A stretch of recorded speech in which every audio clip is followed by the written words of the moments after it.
మత్స్యకారులకి రాష్ట్ర ప్రభుత్వం తరపు నుంచి మత్స్యకార భరోసా అని చెప్పి ఇవ్వడం జరిగింది.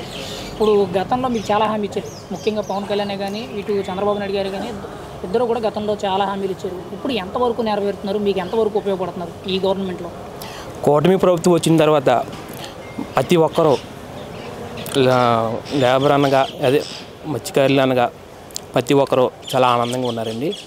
ఈ కూటమి ప్రభుత్వం ఇచ్చిన హామీలు చాలా బాగా నెరవేర్చుకుంటున్నారు. ఇవాళ మత్స్యకారులు అందరూ చాలా సంతోషంగా ఉన్నాం.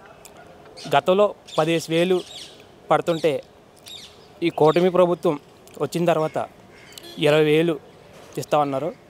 అన్నట్టుగానే ఇవాళ ఇవ్వడం జరుగుతుంది. ప్రతి మత్స్యకారులు చాలా ఆనందంగా ఉన్నారు. చంద్రబాబు నాయుడికి డిప్యూటీ సీఎం గారికి మా తరపు నుంచి ధన్యవాదాలు తెలుపుకుంటున్నాం. ఇప్పుడు ముఖ్యంగా మత్స్యకారులకి గతంలో జగన్మోహన్ రెడ్డి గారు అన్ని విధాలుగా సహాయపడడం, వలలు ఇచ్చాం, హార్బర్లు కట్టాం, ముఖ్యంగా డీజిల్ సబ్సిడీలు ఇలా రకరకాలుగా అన్నీ చేసామన్నారు. అసలు మీకు ఎంత అందింది, ఆయన ఎంత ఇచ్చారు, ఒక మాట ఓపెన్గా చెప్పండి. ఇదన్నీ అర్థం మనీ చెప్పండి. జగన్మోహన్ రెడ్డి గారి ప్రభుత్వంలో మత్స్యకారులకి చేయలేదంటూ కూడా లేదు, నేను అన్ని విధాలుగా కూడా ఉపయోగపడ్డానని చెప్తున్నారు. మీకు అసలు ఏమైనా అందిందా లేదా, ఏంటి వాస్తవం? గతం ఎస్పీపీ పథకంలో మత్స్యకారులకి అన్నీ ఇచ్చామంటున్నారు, కానీ ఏ బోటు కానీ ఒక వల్ల కానీ ఇంజనీరింగ్ కానీ ఇచ్చిందంటే ఉంటే చూపించమనండి.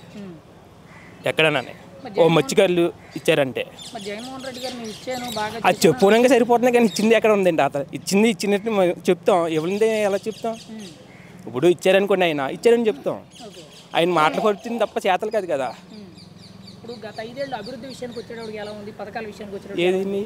5 ఏళ్ళనా జనాలు ఎంత ఇబ్బంది పడ్డారో.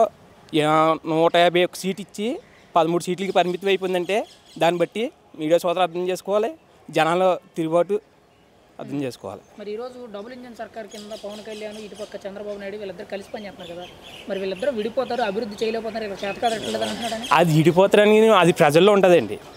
మనకి ప్రజలకి చేసి నాయకుడు కావాలి. వాళ్ళు చూపించుకున్నారు అనుకోండి, వాళ్ళు నాకు అయితే ఉద్దేశం ప్రకారంగా ఈ కూటమి ప్రభుత్వం వచ్చిన తర్వాత ప్రతి ఒక్కరూ చాలా పథకాలు అందడం కానీ వాళ్ళు ఇచ్చిన హామీలు నెరవేర్చుకోవడం కానీ చాలా బాగా జరుగుతున్నారు. అలా చేసుకుంటే ప్రజలు వాళ్ళే మనకి పనిచేసే నాయకుడే కావాలి, పనిచేసే నాయకుడినే కోరుకుంటారు. రోడ్లు అండి, రోడ్లు ఇప్పుడు మీకు ప్రతి ఒక్కరూ ఎన్ని వేల కిలోమీటర్లు వేసారో ప్రతి ఒక్కరికి తెలుసు. ముందు అది ఇప్పుడు మన రోడ్డు గత ప్రభుత్వంలో ఎన్ని రోడ్లు ఎలా ఉన్నాయో ఈ ప్రభుత్వంలోకి వచ్చిన తర్వాత రోడ్లు ఎలా ఉన్నాయో మనం చూసుకుంటే మనకే అర్థమవుద్ది. ఇప్పుడు కాకినాడ డెవలప్మెంట్ అనేది సాగుద్దని అంటారు. అంటే ముఖ్యంగా మీ జిల్లాకు వచ్చేటికి పవన్ కళ్యాణ్ గారు ఈ మంత్రి కింద ఉన్నారు. ముఖ్యంగా ఈ జిల్లా మీద బాగా ఫోకస్ చేస్తున్నారు. వచ్చే నెలలో భూమి అక్రమాలు ఎక్కడెక్కడ జరిగినాయి అవన్నీ కూడా బయటికి తీస్తామని అంటున్నారు. ఖచ్చితంగా ఆయన సర్దుబాటు చేస్తారంటారు. ఇవన్నీ చేస్తారు, నమ్మకం ఉందండి. సర్దుబాటు చేస్తారు, అవన్నీ జరుగుతాయండి, చేస్తారు అన్న మాట చేస్తారు. గత 5 ఏళ్ళు కూడా మీ మత్స్యకారులు పడ్డ ఇబ్బందులు ఏమిటండి? మీరైతే గత మత్స్యకారులు ఇబ్బంది అంటే తెలియని ఇప్పుడు ఏట నిషేధం వచ్చిందంటే 10,000 సరిపోక 60 రోజులు కడతారు. 60 రోజులు కడితే ఆ ఇచ్చి 10,000 సరిపోక ఇబ్బంది పడేవారు. అది కూటమి వద్దు అర్థం చేసుకుని మీ అధికారులు రాగానే 20,000 పెంచుతున్నారు, పెంచారు. ముఖ్యంగా అడుగుతుందండి, ఈ వేటకి వెళ్ళేటప్పుడు కొన్ని సందర్భాల్లో ప్రాణాలు కోల్పోయి చనిపోయిన వ్యక్తులు ఉంటారు. మరి అటువంటి వ్యక్తులకి ఏమైనా భరోసా కింద ఒక 5 లక్షలు 3 లక్షలు ఏమైనా ఇచ్చారా గతంలో కానీ ఇప్పుడు కానీ? గతంలో అంటే ఇచ్చివారండి, మనకు తెలుసుండకంటే గతంలో 5 సంవత్సరాలు చేశారు. ఇప్పుడు అయితే ఈ కూటమి బతికి వచ్చిన తర్వాత 5ని 10 చేశారు. ఇప్పుడు అడుగుతున్నాను, కూటమి ప్రభుత్వం మీ అభిప్రాయం ఏంటండి? కూటమి ఉందండి, ఎక్సలెంట్. నెక్స్ట్ ఈ గవర్నమెంట్ ఈ 1 సంవత్సరంలోనే చాలా బాగుంది. ఎందుకంటే పల్లి వెలుగు రోడ్లు కానీ ఇవన్నీ ప్రతి గ్రామానికి రోడ్లు కానీ, అలాగే సీఎం గారి అక్కడెక్కడ అయితే ఇద్దరు కమ్యూనిటీ బాగుందండి. మరి వీళ్ళు విడిపోతారు, మళ్ళీ జగన్ గారు సీఎం అవుతారంటున్నారు కదా, ఏదండి?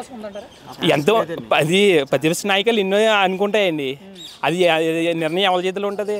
ప్రజల చేతుల్లో ఉంటుంది, ప్రజల చేతిలో. మరి మీ మత్స్యకారులందరూ కూడా ఎటువైపు మొగ్గు చూపుతున్నారు? మీకు ఎవరు సమగ్రంగా న్యాయం చేస్తున్నారు? మీరైతే ఎవరికి మద్దతు ఇస్తున్నారు?